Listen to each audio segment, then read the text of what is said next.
और एक गांव में मोहन नाम का व्यक्ति अपनी पत्नी और एक बेटी के साथ रहता था। वो और उसकी पत्नी दूसरों के खेतों में मजदूरी करके अपना घर चलाते थे।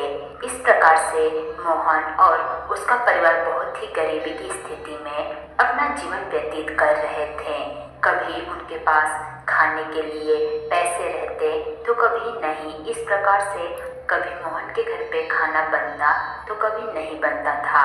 मोहन और उसकी पत्नी दोनों ही दुर्गा माता की सदैव भक्ति किया करते थे और उन्हें भरोसा था कि दुर्गा माता उनकी परिस्थिति को जरूर बदल देंगी और उनके जीवन में भी अच्छे दिन आएंगे।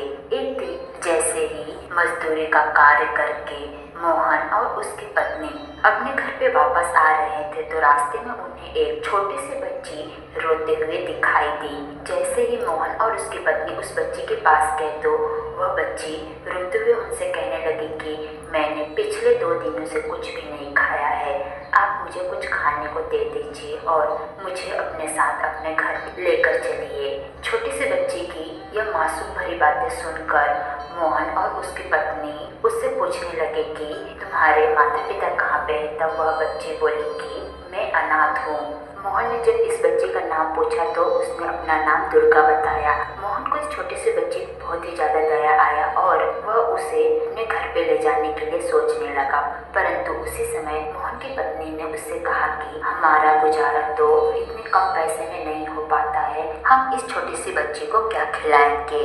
तब मोहन ने अपनी पत्नी को समझाते हुए कहा कि जिस प्रकार से हम और हमारी बेटी खा लेती है उसी प्रकार से यह बच्ची भी हम जो खाएंगे वह खा लेगी और बाकी सब कुछ माता रानी देख लेंगी। इस प्रकार से मोहन की पत्नी भी दुर्गा को अपने घर पे लाने के लिए तैयार हो गई और दुर्गा भी मोहन और उसके परिवार के साथ रहने लगी। अब धीरे धीरे मोहन की परिस्थिति सुधरने लगी थी। मोहन और उसकी पत्नी को खेतों में मजदूरी के ज़्यादा पैसे मिलने लगे थे, जिसके कारण उनके घर पे अब प्रतिदिन खाना बनने लगा था। नवरात्रि का पर्व पास में आने वाला था। जैसे ही नवरात्रि का पर्व आया उस समय पर मोहन और उसकी पत्नी दोनों ने ही व्रत किया और देवी माता की पूजा करने लगे।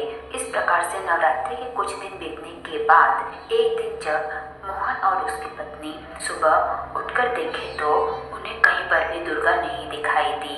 अब मोहन और उसकी पत्नी दोनों ही सोचने लगे कि लगता है हमसे कुछ गलती हो गई जिसके कारण दुर्गा हमारे घर से चली गई।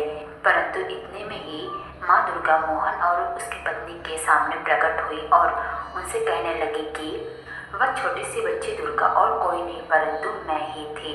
यह सुनते ही मोहन और उसकी पत्नी दुर्गा माता से क्षमा मांगते हुए बोले कि हे माँ, हमें क्षमा कीजिएगा, आप इतने समय से हमारे साथ रह रहे थे और हमें इसके बारे में मालूम भी नहीं पड़ा। यदि हमसे कुछ भी भूल हो गई हो तो आप हमें माफ़ करना। तब दुर्गा माँ मोहन और उसकी पत्नी से मुस्कुराते हुए बोली कि तुमसे मेरी सेवा में किसी भी प्रकार की कोई भी भूल नहीं हुई है, मैं तुम्हारी सेवा से बहुत ही प्रसन्न हूँ। और उसके बाद माता रानी ने अपने आशीर्वाद के स्वरूप में मोहन और उसकी पत्नी को बहुत सारे धन दौलत और अनाज दिए। इन धन दौलत से मोहन और उसके परिवार की परिस्थिति सुधर गई और मोहन ने दूसरों के खेतों में मजदूरी करना भी छोड़ दिया।